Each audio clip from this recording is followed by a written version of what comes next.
kepada Tuhan karena anugerah dan kebaikannya dalam kehidupan kita. Mari anak-anak, kita sungguh-sungguh memuji Tuhan. Kita angkat lagu pujian, semua karena anugerah-Nya.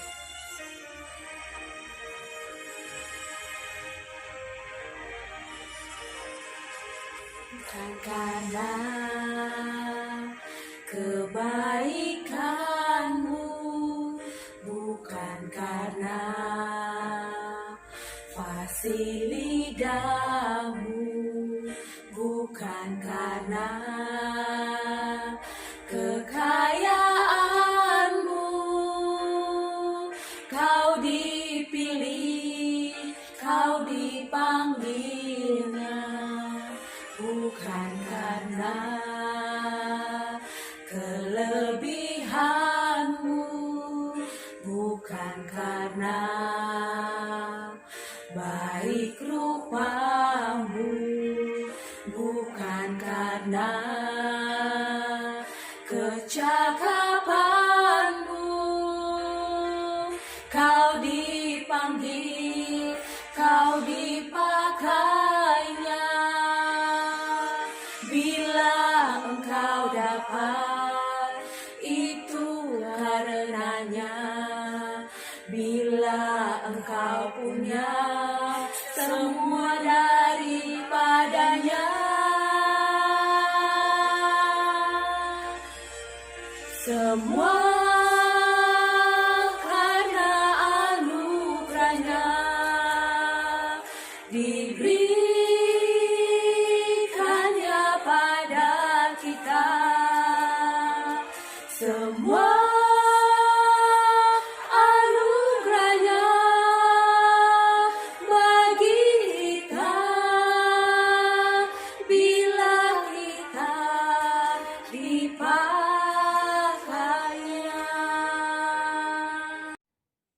Anak-anak, marilah kita memiliki hati lebih sungguh-sungguh dalam menuruti firman Tuhan. Mari kita bersatu di dalam doa. Bapa Surgawi, kami bersyukur dan berterima kasih Tuhan atas penyertaan Tuhan sepanjang hari di dalam hidup kami. Pagi hari ini Tuhan, kami mau mengikuti devotion. Ajar kami Tuhan, agar kami memiliki hati lebih sungguh-sungguh mendengarkan firman-Mu. Dan setiap firman yang disampaikan Tuhan, kami dapat memahami dan mengerti akan kebenaran firman-Mu. Terima kasih Tuhan, pimpinlah kami, hanya di dalam nama Yesus kami berdoa dan mengucap syukur. Amin. Nah, mari kita naikkan pujian bagi Tuhan.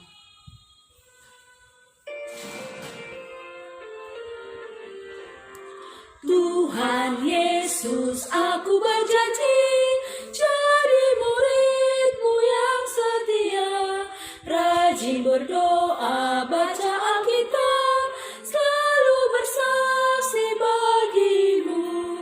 Akal iblis aku menolak, firman Tuhan aku menurut, mulai sekarang sampai selamanya, tetap setia pantang mundur. Anak-anak, kita akan mendengarkan firman Tuhan. Untuk itu, kita berdoa terlebih dahulu. Kita bersatu di dalam doa. Terima kasih Tuhan Yesus, buat cinta kasih Tuhan Yesus di dalam kehidupan kami. Terima kasih kami boleh ada hingga sampai pada pagi hari ini. Itu semua berkat kemurahan Tuhan. Tuhan Yesus, kami akan mendengarkan firman-Mu. Mari Tuhan, berkati setiap hati dan pikiran kami, sehingga kami boleh dengan serius untuk mendengarkan firman-Mu pada pagi hari ini. Hanya dalam nama Tuhan Yesus Kristus kami berdoa dan mengucap syukur kepadamu. Amin. Anak-anak Miss, firman Tuhan pada pagi hari ini tertulis dari Kejadian 31 ayat 43 sampai 55. Nah, di sini Miss akan membacakan khusus ayat yang ke-46 sampai 52. Selebihnya, anak-anak bisa baca di rumah ya. Beginilah firman Tuhan.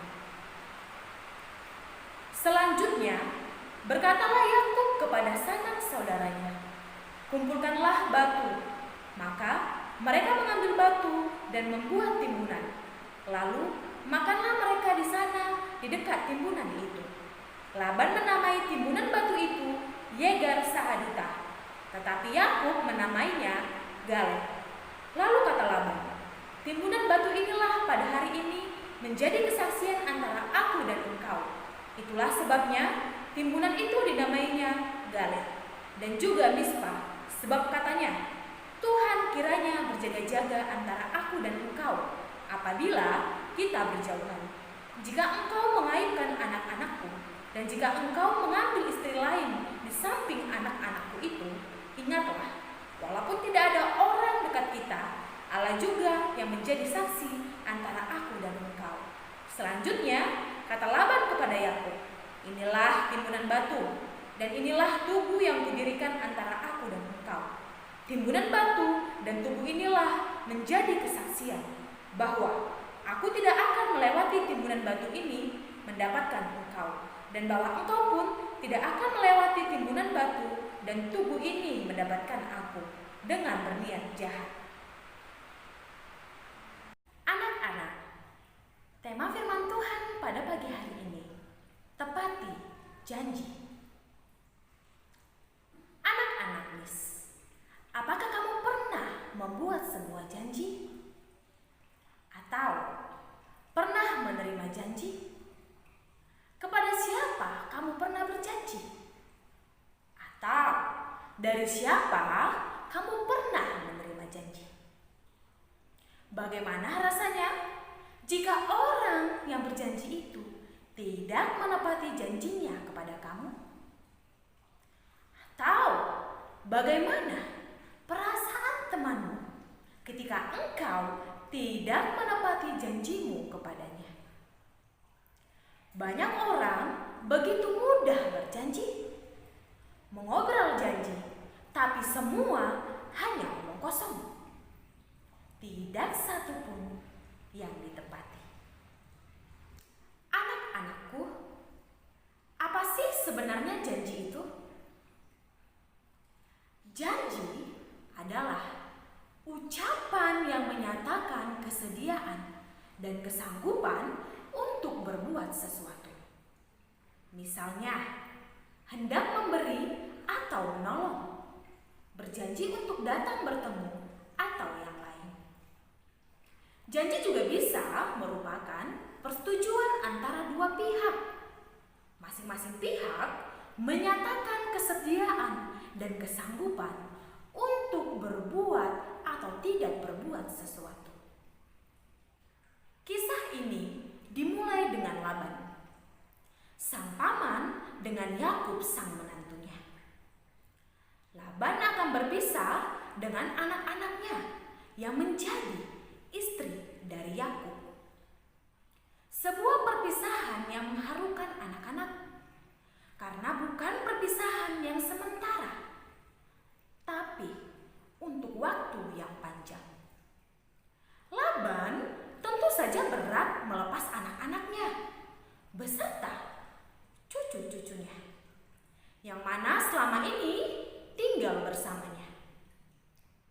Itu sebabnya Laban sungguh mengharapkan agar Yakub bertanggung jawab atas keluarga yang akan dilepasnya. Laban hanya dapat menitipkan pesan kepada Yakub untuk meminta Yakub berjanji kepadanya agar janji itu dapat dipegang teguh. Orang-orang pada zaman itu menggunakan tugu dari batu sebagai bukti perjanjian mereka. Tugu itu akan teguh berdiri. Demikianlah mereka berharap janji itu akan dipegang oleh pihak-pihak terkait dengan perjanjian itu. Anak-anak, hari itu Laban membuat sebuah perjanjian dengan Yakub dengan menimbun batu sebagai tanda. Timbunan batu yang merupakan tugu itu merupakan Bukti bahwa baik Laban maupun Yakub, paman dengan keponakannya, yang memiliki kesungguhan dalam menepati janji mereka. Biasanya yang namanya perjanjian itu sering ada yang menjadi saksi. Lalu, siapa yang menjadi saksi? Siapa yang menjadi saksi dari perjanjian yang mereka buat itu? Rupanya anak-anak, Tuhan. Tuhan adalah saksinya. Mereka benar-benar sadar bahwa Tuhanlah yang mendengarkan dan menyaksikan perjanjian mereka. Wah, perjanjian. Perjanjian apa yang mereka sepakati? Mereka berjanji untuk tidak saling menyerang. Dan tidak ada seorang pun dari mereka akan menyerang yang lain. Anak-anak, perjanjian mereka sangatlah berbau positif. Beginilah bunyinya. Tuhan kiranya berjaga-jaga antara aku dan engkau apabila kita berjauhan. Ini jelas tertulis di ayat yang ke-49. Maksudnya, Tuhan kiranya juga menjagai engkau dan aku dari maksud-maksud jahat di antara kita. Juga ada kesepakatan bahwa Yakub berjanji untuk tidak menikah lagi dengan perempuan manapun. Jika engkau mengabaikan anak-anakku, dan jika engkau mengambil istri lain di samping anak-anakku itu, walaupun tidak ada orang dekat kita, Allah juga yang menjadi saksi antara aku dan engkau. Anak-anak, Laban mengikat janji dengan Yakub. Janji itu merupakan janji yang sangat serius dan mungkin sangat sulit bagi Laban. Karena saat itu ia sedang marah kepada Yakub yang dianggap menipunya dan mencuri patung darinya. Yakub yakin dapat menepati janji tersebut karena Yakub percaya kepada Tuhan dan selalu berjaga-jaga di antara mereka. Anak-anak, bagaimana dengan kita hari ini? Kita belajar dari Yakub dan Laban, dan terlebih kita belajar dari Tuhan sendiri. Tuhan selalu menepati janji-janjinya kepada kita. Maka kita membuat janji kepada seseorang, kita harus ingat kepada Tuhan yang akan menolong menepati janji tersebut. Orang yang bertanggung jawab adalah yang menepati janji yang dibuatnya di hadapan Allah dan manusia. Anak-anak, janji yang disampaikan berusahalah menepatinya, sebab bukan hanya manusia yang mendengarkannya, tetapi Tuhan yang menjadi saksi untuk setiap janji yang kita ucapkan. Mari, jadilah anak yang bertanggung jawab dengan menepati janjinya. Demikianlah firman Tuhan. Kita bersatu di dalam doa. Terima kasih Tuhan Yesus buat firman-Mu yang boleh kami dengarkan pada pagi hari ini. Ajarlah kami Tuhan untuk menjadi anak-anak yang bertanggung jawab dalam setiap janji yang telah kami perbuat. Biarlah kiranya Tuhan kami boleh bertumbuh menjadi anak-anak yang tumbuh sesuai dengan firman-Mu. Tuhan, sebentar juga kami akan melakukan kegiatan pembelajaran kami pada hari ini. Biarlah kiranya Tuhan tolong sehingga boleh berjalan lancar tanpa kekurangan suatu apapun. Hanya ada dalam nama Tuhan Yesus kami berdoa dan mengucap syukur kepadamu. Amin.